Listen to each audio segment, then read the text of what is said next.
गुरुर्ब्रह्मा गुरुर्विष्णू गुरुर्देव महेश्वरा सद्गुरु साक्षात परब्रह्म तस्मै श्री सद्गुरुवे नमः। जय जय रघुवीर समर्थ, श्रीराम समर्थ। ओम श्री गुरु दत्तात्रेय श्रीपाद श्रीवल्लभाय नमः। सद्गुरु चरणांना नतमस्तक होऊन आपण आता या निरूपणास सुरुवात करूया। आत्ताच नवरात्रीचे 9 दिवस संपलेले आहेत आणि या महाशक्तीचं विसर्जन केलेलं आहे आणि हे नवरात्रीच्या 9 दिवसानंतर ते येतं, ती म्हणजे कोजागिरी पौर्णिमा। बघा, या कोजागिरी पौर्णिमेला सुद्धा खूप अनन्यसाधारण महत्त्व आहे। बघा, ही आश्विन महिन्यामध्ये येते आणि ही पौर्णिमा असते ना, आरोग्याच्या दृष्टीने सुद्धा या पौर्णिमेला आयुर्वेदामध्ये खूप महत्त्व मानले गेलेलं आहे। बघा, आपण रात्री 12च्या नंतर या अमृत पाझरत असल्याने त्याच्या सहवासातील प्रत्येकाला आरोग्याचा लाभ होतो असं मानलं जातं।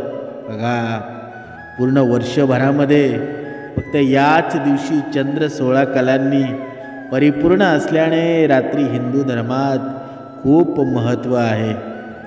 ही रात्र असते ना, या रात्रीला खूप महत्त्व दिलेलं आहे, कारण ही रात्री कोजागिरी व्रत आणि कौमुदी व्रत करण्यात येतं। याच बघा, प्रत्येकाने लक्षात ठेवा, याच दिवशी स्वारी भगवान श्रीकृष्णांनी महारास आयोजित केला होता।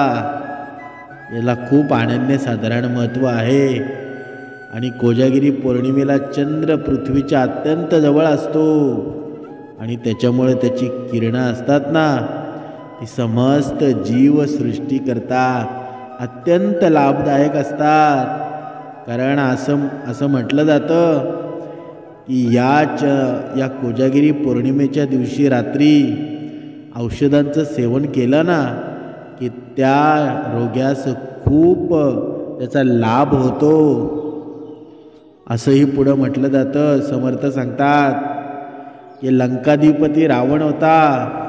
या लंकाधिपती रावण या आश्विन पौर्णिमेच्या रात्री चंद्राची किरणं आरशाच्या साहाय्यानं आपल्या नाभीद्वारे ग्रहण करीत होता। बघा, त्यावेळी लंकाधिपती रावण होता ना, तेव्हा हा रावण बघा शिवशंकराचा भक्त, पण शिवशंकराचा भक्त असला, बघा असं म्हटलं जातंय की रावणासारखी भक्ती कोणी आत्तापर्यंत केली नाही, पण अहंकार रूपी राक्षसाने या रावणाला गिळंकृत केलं आणि त्याची अधोगती झाली। म्हणजेच काय? म्हणजेच बघा, सद्गुरू सांगतात की तुम्ही कितीही कर्मात असा, कितीही श्रवणामध्ये असा, पण अहंकार तुमच्या मनामध्ये शिरला ना, मग तुम्ही कितीही देवाचे प्रिय असा, तुमची अधोगतीच होणार। त्याला कुणीही काही करू शकत नाही। तुमचे कर्मच ठरवतात की तुमचं पुढचं जीवन कसं असेल। आणि आत्ता तर या कलियुगामध्ये याच जन्मामध्ये करायचं आणि याच जन्मामध्ये फेडायचं, म्हणून कर्म चांगले ठेवा। ज्या शिवशंकराचा भक्त, या शिवाचा भक्त, बघा एवढा मोठा भक्त होता, पण चुकीचं काम केलं, अहंकार आला तर मातीस मिळाला, तिथे कुणीही काही करू शकत नाही। म्हणून बघा, सोन्याची लंका होती, सोन्याची लंका असताना सुद्धा अहंकार रूपी राक्षस त्याच्यामध्ये शिरला आणि त्याचा नाश झाला। समर्थ सांगतात की ह्या मानवाने विचार करायला हवा की सर्वात शिव भोळे शंकरांचा भक्त रावण एवढा ज्ञानी होता, पण त्या ज्ञानाचा काही उपयोग झाला का? तर नाही। पूर्ण विद्या त्याला पारंगत होत्या, त्याला नष्ट करण्यासाठी किती प्रयत्न केले देवांनी, श्रीरामांनी, पण शेवटी दान देणारा आणि सर्व काही देणारा श्रीरामच होता. आणि ज्यांची भक्ती केली त्यांच्यावरच वरचढ व्हायला पाहिलं तर त्याचा नाशच होणार. म्हणजेच काय? म्हणजेच बघा, समर्थ सांगतात पुढे की हा लंकापती रावण होता ना, बघा या लंकापती रावणानं या रात्री, या अश्विन पौर्णिमेच्या रात्री चंद्राची किरणं आरशाच्या साह्याने नाभीद्वारी ग्रहण का करत असे? कारण त्यामुळे काय होतं, त्यामुळे पुन्हा तारुण्य प्राप्त होत असतं. पुन्हा आपल्या चेहऱ्यावर म्हातारपणा येत नाही. म्हातारपणी असलेला चेहरा होत नाही, तो फ्रेश चेहरा राहतो, तारुण्य निर्माण होतं. म्हणून बघा, रावणाचं एवढं वय झालं असूनसुद्धा रावण हा तरुण दिसत होता, तारुण्य निर्माण झालेलं होतं. कारण का? कारण ह्या अश्विन पौर्णिमेच्या रात्री रावण आपल्या नाभीद्वारे ही चंद्राची किरणं ग्रहण करायचा. पण आपण या सणांना महत्त्वच देत नाहीत. या गोष्टी आहेत या खोट्या आहेत का? बघा, विचार करा. माणसाने कर्मकांडांमध्ये अडकू नये हे जरी किती सत्य असलं तरी ह्या सणांमध्ये एक जीव आहे, एक प्राण आहे. आणि जोपर्यंत हे सण आपल्याला हेच सांगत असतात की जुनं तेच सोनं होतं, पण आपला हा मानव, हा नवीन मानव, हा कलियुगातला मानव सर्व रूढी परंपरा पूर्ण नष्ट करण्याच्या मागे आहे. पण ते करून जमणार नाही. कारण ह्या कोजागिरी पौर्णिमा असते, ही रात्र असते. असं म्हणतात की महालक्ष्मीचे भक्त असतात, ते पूर्ण रात्रभर जागरण करतात. कारण बघा, इथे तुम्ही विचार कराल की एक रात्रीमध्ये आयुष्याचं सोनं होतं का? तर नाही. ते सुद्धा खरं आहे, एक रात्रीमध्ये कोणाचंही आयुष्याचं सोनं होत नाही. पण तो आचरणामध्ये आहे, सद्गुरू चरणामध्ये आहे, भक्तीमध्ये आहे. त्यांनी जर हे सर्व जप ताप केले तर त्यांना नक्कीच फायदा होतो. म्हणून या कोजागिरी पौर्णिमेच्या दिवशी रात्री दूध प्राशन केलं जातं, दूध पिलं जातं. म्हणजे दूध का पिलं जातं? बघा, रात्री 12च्या नंतर चंद्र, बघा त्या दुधामध्ये चंद्र दिसतो आपल्याला. आणि हा चंद्राचा प्रकाश असतो ना, तो एवढा पॉझिटिव्ह एनर्जी आपल्या जीवनामध्ये निर्माण करतो ना. बघा, असं म्हटलं जातं की रात्री बघा दूध पण कधी पिणं गरजेचं असतं. बघा, ही कोजागिरी पौर्णिमा शिकवते आपल्याला की दूध रात्री जेवल्यानंतर पिलं ना तर आपल्या शरीरातील कफ बाहेर येतात. पण आपण दूध कधी पितो? सकाळी, दुपारी, संध्याकाळी. पण दूध हे रात्री पिल्यानंतर आपल्या शरीरातले कफ बाहेर जातात, हे कोजागिरी पौर्णिमा शिकवते. समर्थ सांगतात की बघा, या कोजागिरी पौर्णिमेची कथासुद्धा सांगितली जाते. बघा, पूर्वी एक सावकार होता, त्याला 2 मुली होत्या. त्या दोघीही शरद पौर्णिमेचे व्रत करायच्या. मोठी कन्या व्रत संपूर्ण भक्तिभावाने पूर्ण करायची आणि धाकटी व्रत अर्धवट सोडायची. पण बघा, पुढे दोघींचा विवाह झाला. धाकटी कन्या व्रत अर्धवट करत असल्याने तिला होणारे मूळ जन्मल्याबरोबर मरून जायचे. ब्राह्मणाजवळ याची विचारपूस केल्यानंतर शरद पौर्णिमेचे व्रत अर्धवट केल्याने तिच्यावर ही आपत्ती आल्याचे तिला कळले. ब्राह्मणांनी सांगितल्याप्रमाणे तिने व्रत पूर्ण केलं. तिला संतान प्राप्त झाली, पण ते मुलं देखील लगेच मृत झाले. तिने त्या मुलाला एका पाटावर ठेवले आणि तिला व्यवस्थित झाकले. तिने आपल्या मोठ्या बहिणीला बोलावले आणि तोच पाठ बसायला दिला. ज्या क्षणी मोठ्या बहिणीच्या वस्त्रांचा स्पर्श बाळाला झाला ते जिवंत होऊन मोठमोठ्याने रडायला लागलं. ती धाकटीला म्हणते, ज्या पाटावर बाळाला ठेवतेस ना तोच मला बसायला दिला. माझ्या बसण्यानं त्याचा जीव गेला असता तर. त्याच्यावर धाकटी बहीण म्हणाली, तुझ्या स्पर्शामुळेच तर तो जिवंत झालाय. या प्रसंगानंतर तिने व्रत त्या सर्व नगरामध्ये सर्वांनाच शरद पौर्णिमेचे व्रत करायला सांगितलं. आणि तेव्हापासून हे अनन्यसाधारण महत्त्व निर्माण झालेलं आहे. बघा, या अशा अनेक कथा आहेत आणि या अनेक कथा या सणाचं महत्त्व निर्माण करण्याचा प्रयत्न करत आहेत. पण आपण काय घ्यायचं आहे या कोजागिरी पौर्णिमेमधून? बघा, ज्याप्रमाणे या माणसाच्या अंतःकरणातून अंधारमय प्रकाशातून एक ज्योत निर्माण होते, एक अशी प्रकाशमय ज्योत निर्माण होते. बघा, जेव्हा पूर्ण अंधार असतो आणि त्या अंधारामध्ये एक इवलीशी ज्योत दिसते, तेजोमय ज्योत दिसते. बघा, आपल्या जीवनामध्ये खूप दुःख आलेलं असतं आणि त्या दुःखामध्ये थोडी अशी सुखाची चाहूल लागते आणि तिथे आपण रमले जातो. पण ती सुखाची चाहूल कोणाच्या जीवनामध्ये सुख निर्माण करते? बघा, ज्या आचरणामध्ये असतात, कर्मामध्ये असतात. तुम्ही जर आचरणामध्ये जर असाल ना तर या जीवाला, या देहाला कसलीही चिंता नाही. कारण चिंता जो आचरणामध्ये आहे, श्रवणामध्ये आहे, त्याची चिंता कोण करतं? तर माझा भगवंत करतो, परमेश्वर करतो.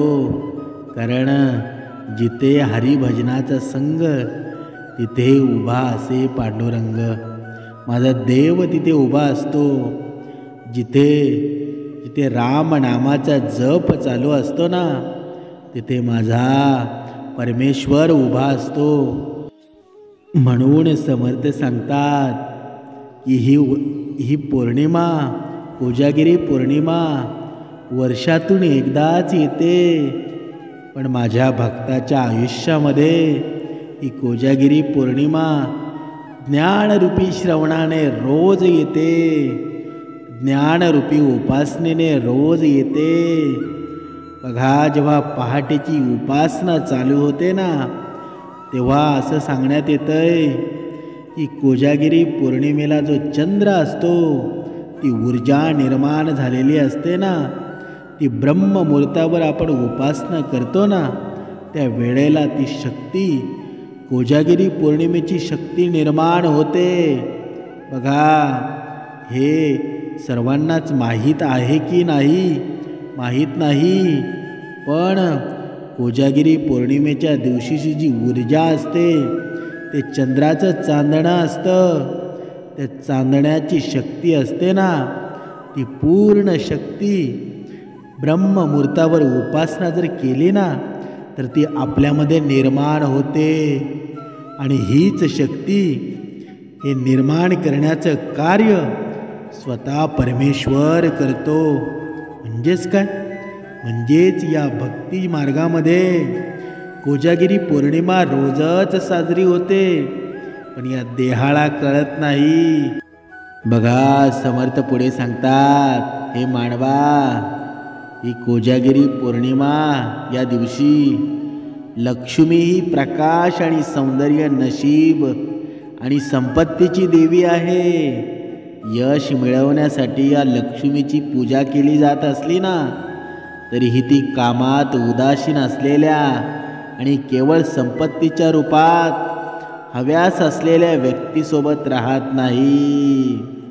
बघा, म्हणजेच या कोजागिरी पौर्णिमेचं सुद्धा या महालक्ष्मीच्या व्रत केल्यानं त्याचा फायदा होतोच असं नाही. हे महालक्ष्मीचं व्रत कोणाला साध्य होतं? की तो वर्षभर महालक्ष्मीची उपासना करतो, महाशक्तीची उपासना करतो, समर्थांची उपासना करतो, त्यालाच हे फळ लाभलं जातं. नाहीतर एका रात्रीमध्ये उपासना करून जर ही धन संपत्ती जर रूप प्राप्त होत असेल तर माणूस वर्षभर उपासना करायची काय गरज आहे का? तर नाही. हे फळ त्यांनाच मिळतं, ते आचरणामध्ये असतात, कर्मामध्ये असतात.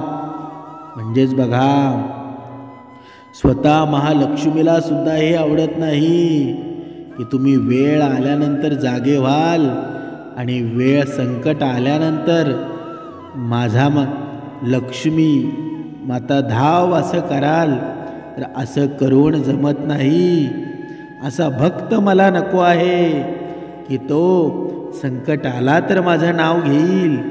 मला असा भक्त पाहिजे की त्याने सुखामध्ये सुद्धा हरिभजन करावं, नामसंकीर्तन करावं. असे भक्त आपण आहोत का? बघा, जोपर्यंत तुम्ही विचार करत नाही, या मनाला चालना देत नाही ना, तोपर्यंत आपण पुढे काय करायचं हे तुम्हाला समजणार नाही. म्हणून बघा, ह्या देवी लक्ष्मीच्या सन्मानार्थ रात्री जागरण केलं जातं. या जागरणाच्या खूप अशा कथा सांगितलेल्या आहेत. पण या कथेनुसार बघा, या लोककथेनुसार एक राजा होता आणि हा राजा एकेकाळी खूप आर्थिक संकटामध्ये होता आणि या कठीण काळातून जात होता. बघा, त्यावेळी त्याच्या राणीने उपवास आणि जागरण, रात्री जागरण केलं आणि देवी लक्ष्मीची पूजा केली. आणि ह्या लक्ष्मीचं पूजा केल्यानंतर या भक्तीने देवी लक्ष्मी प्रसन्न झाली आणि ऐश्वर्य आणि समृद्धीचा आशीर्वाद दिला. तेव्हा त्या राजाचं बघा पूर्ण दारिद्र्य नष्ट झालं आणि सर्व प्रजा सुखी झाली. अशा जरी किती कथा जरी आपण ऐकल्या ना, तरीही या जगामध्ये सर्वश्रेष्ठ आहेत कर्म. सर्वात श्रेष्ठ कर्माशिवाय दुसरं काहीही नाही. या राणीला माता लक्ष्मी प्रसन्न झाली, पण ती नक्कीच झाली असेल. पण ती का झाली? कारण ही राणी हे व्रत केलं हे एक दिवसापुरतं नव्हतं. ती आचरणामध्ये होती, ती कर्मामध्ये होती. पण आपण कर्मामध्ये आहोत का? आपण आचरणामध्ये आहोत का? ह्या ज्या गोष्टी सांगल्या जातात, हे जे सण येतात, याच्यामध्ये तीळ मात्र सुद्धा खोटं नाही, एक सत्यच आहे. कारण ऋषीमुनींनी, संत महात्म्यांनी हे आपल्यासाठी लिहून ठेवलेली शिदोरी आहे. कारण येणाऱ्या सणांचं महत्त्व काय आहे हे या मानवजातीला कळावं. पण आपण ते घेतो का?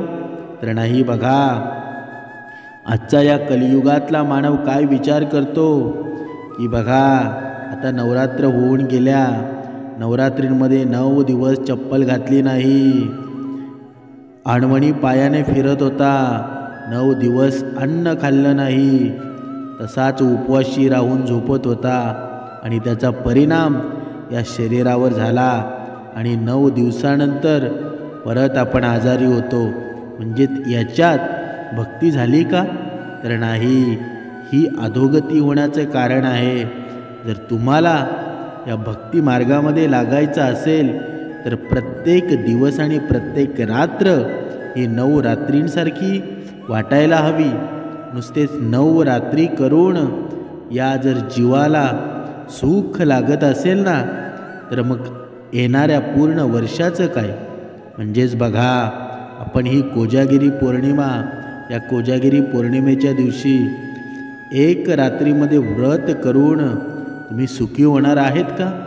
तर नाही, अजिबात सुखी होणार नाही.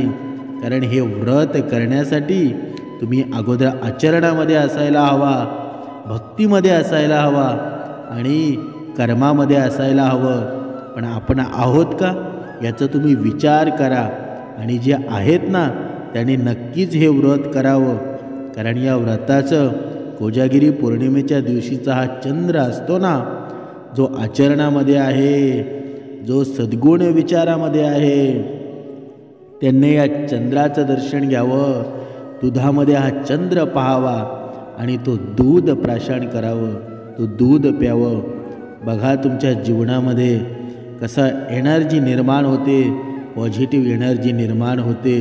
म्हणून या सणांना कमी लेखू नका.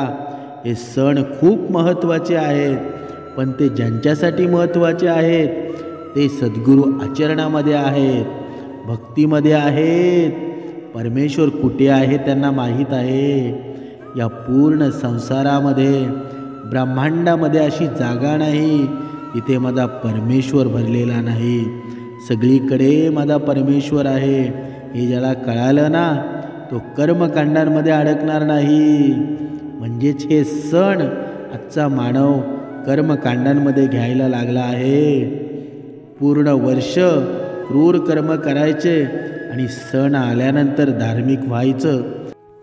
बघा समर्थ पुढे सांगतात की हे मानवा, तू ह्या क्रूर कर्मांमध्ये अडकू नकोस. कारण या क्रूर कर्मकांडांमध्ये अडकू नकोस. तू नेहमी सत्य बोल, खरं बोल, सत्य वाग. तुझ्या हातून चांगलंच कार्य घडेल, त्याची तू काळजी करू नको. आणि काळजी करणारा भगवंत बसला आहे. पण तुझे कर्म जर चांगले नसतील ना, तर भगवंतसुद्धा काही करू शकत नाही. पूर्ण कर्मकांडांमध्ये अडकून बसला आहे. आपल्या सद्गुरू रूपी ज्ञान प्राशन करण्याऐवजी हा अहंकार रूपी ज्ञान प्राशन करत आहे. म्हणजेच काय? म्हणजेच हे उपवास करण्याऐवजी माणसाने जर उपासना केली ना, तर बघ तुझ्या जीवनामध्ये किती आनंद निर्माण होईल. हे तेजोमय वातावरण निर्माण होईल. तुझ्या जीवनामध्ये जेव्हा संकट येईल ना, तेव्हा दर संकटावेळी तुला एक आशाचा किरण दिसेल आणि त्या किरणाने तुझ्या जीवनाचं सोनं होऊन जाईल. म्हणजेच काय? म्हणजेच बघा आपल्या जीवनामध्ये असे खूप प्रसंग, कठीण प्रसंग येतात. पण कधीकधी काय होतं, जो व्यक्ती, जो मानव श्रवणामध्ये नसतो, आचरणामध्ये नसतो, त्याच्या जीवनाचं काय होतं की खूप भलं मोठं संकट येतं आणि सगळीकडे अंधारच दिसतो. मार्ग निघायचा कुठून हे त्याला कळत नाही. पण जो आचरणामध्ये, कर्मामध्ये, सद्गुरू चरणामध्ये असतो ना, त्याच्या जीवनामध्ये दुःख नक्कीच येतात. पण त्या दुःख येण्याच्या सुद्धा पर्याय आहेत. दुःख आल्यानंतर लगेच सद्गुरू माऊली आपल्या समोर येऊन आपल्याला दर्शन देतात. हे मानवा, तू घाबरू नकोस, तू चिंता करू नकोस. तुझी काळजी करणारा हा माझा भगवंत आहे. तू सुखावेळीसुद्धा माझं नाव घेतोस ना, आणि दुःखावेळीसुद्धा नाव घेतोस ना, तर तुझ्यासाठी भगवंत नक्कीच कार्य करतो. तुला काळजी करायची गरज नाही. म्हणजेच काय? म्हणजेच बघा, आपण जर दुसऱ्याशी चांगलं बोललो तर दुसऱ्याकडून पण रिप्लाय आपल्याला चांगलाच येणार आहे. आपण जर कुणाला आहोजाहोनी बोललो ना, तर त्याच्याकडून पण आपल्याला रिस्पेक्टच येणार आहे. पण आपण दुसऱ्याची इज्जत केली नाही तर समोरच्याकडून इज्जत आपल्याला मिळणार नाही. म्हणजेच आपण जे करू तसा रिप्लाय आपल्याला येतो, तसा समोरून प्रोत्साहन आपल्याला येतं. म्हणजेच बघा, काही या कलियुगामध्ये काही मानव असतो बघा, प्रत्येक शब्द बोलताना त्याच्या वैखरीतून प्रेम निघत असतं. मग आपण बोलतो या मानवाच्या मनामध्ये देव निर्माण झालेला आहे. बघा, काही माणसं असतात अशी आपल्या आयुष्यामध्ये येऊन जातात ना, की ते आठवणीत राहतात. म्हणून या मानवाने माणुसकीनं वागणं हाच खरा धर्म आहे. रोज एक माणूस, रोज एक व्यक्ती आपल्यामुळं खुश झाला पाहिजे, स्मितहास्य निर्माण झालं पाहिजे, असा प्रत्येक माणूस जर विचार केला ना तर खरा श्रीमंत तो आहे. बघा ही कोजागिरी पौर्णिमा या मानवाला काय सांगते की हे मानवा, या जीवनाचं असं सोनं करणं की सोन्याहून तुझं पिवळं झालं पाहिजे, सोन्याचे दिवस तुला आले पाहिजेत. म्हणजे काय? म्हणजे बघा ही कोजागिरी पौर्णिमा ज्याप्रमाणे आपण दूध प्राशन करतो, दूध पितो, त्या चंद्राचं चांदणं त्या दुधामध्ये पडल्यानंतर एक अशी ऊर्जा निर्माण होते की ती ऊर्जा आपल्या शरीरामध्ये जाते. म्हणजेच काय? ज्याप्रमाणे या दुधाचं रहस्य आहे की ज्याप्रमाणे त्या दुधावर तुम्ही क्रिया कराल त्या पद्धतीचं वेगवेगळं रूपांतर निर्माण होतं. पण ते रूप, या दुधाच्या रूपापासून ताक निर्माण होतो, या दुधाच्या रूपापासून बघा वेगवेगळे पदार्थ निर्माण होतात. श्रीखंड निर्माण होतो, दही निर्माण होतो, बघा वेगवेगळे पदार्थ निर्माण होतात. पण हे सर्व पदार्थ या मानवाला सुखच देतात. कोणताही पदार्थ या मानवाला दुःख देत नाहीत. म्हणून आपल्या जीवनामध्ये आपण दुधासारखं असावं. हे दूध काय सांगतं की हे मानवा, तुझ्या जीवनामध्ये तुझा असं आयुष्य निर्माण कर की तू या संसारामध्ये जगत असताना तुझ्यामुळे इतर सर्व प्राणीमात्रांना सुखच निर्माण झालं पाहिजे. दुःख कुणाला देऊ नको, तरच या जीवनाचं सार्थक होईल आणि खरी कोजागिरी पौर्णिमा साजरी होईल. म्हणजेच या मानवाच्या आयुष्यामध्ये, या मानवाच्या अंतःकरणामध्ये हे दूध, स्वच्छ दूध निर्माण तर झालेलंच आहे. पण या दुधामध्ये सद्गुणरूपी परमेश्वर जेव्हा हा प्रकाश झोत पाडेल ना, तेव्हा खऱ्या या जीवनाचं सार्थक होणार आहे. म्हणजेच काय? म्हणजेच या देहामध्ये परमेश्वर आहेच, पण हा परमेश्वर निर्माण करण्यासाठी, जागा करण्यासाठी सद्गुणरूपी ज्ञान आपल्या मनामध्ये निर्माण होईल ना, तेव्हाच खरी कोजागिरी पौर्णिमा सिद्ध झाली असं म्हणता येईल. म्हणून या मानवाने जे घ्यायचं आहे ते घेत नाही आणि जे घ्यायचं नाही ते आद्र घेतो. या गोष्टीवर कधीतरी विचार करायला हवा. आपल्या जीवनामध्ये सद्गुणरूपी ज्ञान घ्यायला हवं. म्हणून आपण उपासना केली पाहिजे, परमेश्वराची भक्ती केली पाहिजे. कारण वर्षातून एकदा सण आला म्हणजे आपण धर्म करायला निघतो, तर असं केल्यावर कधीच देव भेटत नाही, कधीच परमेश्वराची कृपा होत नाही.